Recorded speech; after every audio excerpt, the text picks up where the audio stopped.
దారి ఇది ఇక్కడ నుంచి కొంచెం ముందుకు పోతే మనకి విలేజ్ లో దారి వస్తుంది. అక్కడ పొలం కనిపిస్తుంది, అక్కడ నుంచి రైట్ ఒక 1.5 కిలోమీటర్ మనకి విలేజ్ వస్తుంది ఈ నుంచి. ఇది కెనాల్ దారి. ఓకే, కెనాల్ కూడా వాటర్ వస్తూ ఉంటాయి ఇందులోకి వెళ్ళి.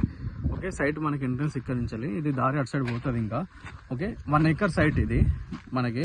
మొత్తం రెడ్ సైడ్ ఇంతకుముందు పామాయిల్ పెట్టినది కానీ తీసేసినారు. అక్కడ రైట్ సైడ్ టేక్ చెట్లు కనిపిస్తున్నాయి కదా, దానికి ఎదురుగా పొలం ఉంది కదా, పొలం నుంచి వేప చెట్టు నుంచి బార్డర్ కనిపిస్తుంది మనకి. ఓకే, 1 ఎకర్ సైట్ అర్జెంట్ ఉంది రైతుకి, అందుకే అమ్మేస్తున్నాడు. సైట్ మొత్తం స్క్వేర్ షేప్ ఉంటుంది. ఇటు లెఫ్ట్ సైడ్ వేప చెట్టు కనిపిస్తుంది కదా, ఆ కింద వేప చెట్టు నుండి అక్కడ రైట్ సైడ్ వేప చెట్టు కనిపిస్తుంది కదా, ఇది బార్డర్ మనకి మొత్తం స్క్వేర్ షేప్లో వస్తుంది. అక్కడ రైట్ సైడ్ వేప చెట్టు నుండి ఆ వేప చెట్టు, ఎలక్ట్రిక్ పోల్ అవతల వేప చెట్టు కనిపిస్తుంది కదా, అక్కడ నుండి ఆ వేప చెట్టు ఎదురుగా చుట్టూ బౌండరీస్ మొత్తం వేప చెట్లు ఉన్నాయి. ఇప్పుడు మన రోడ్ ఫేసింగ్ కూడా ఆ వేప చెట్టు నుండి మనకి ఇక్కడ దాకా మనకి రోడ్ ఫేసింగ్ కూడా ఎక్కువనే వస్తుంది, కెనాల్ రోడ్ ఫేసింగ్. ఓకే, ఇది 1 ఎకర్ సైట్ మనకి. జన్యం నుండి ఇడికి ఒక 15 కిలోమీటర్లు ఉంటుంది సైట్ వరకు. మనకి విలేజ్ నుండి ఒక 1.5 కిలోమీటర్ ఉంటుంది. విలేజ్ టు విలేజ్ దారి నుంచి ఒక 200 మీటర్స్ ఉంటుంది. సైట్ మొత్తం రెడ్ సైడ్, రైట్ సైడ్ మొత్తం అటు పొలాలు ఉంటాయి, ఇటు లెఫ్ట్ సైడ్ కూడా పొలాలు ఉంటాయి. ఓకే, ఇది ఎదురుగా కనిపిస్తున్నాయి కదా, అవన్నీ కల్టివేషన్ ల్యాండ్ ఇదంతా.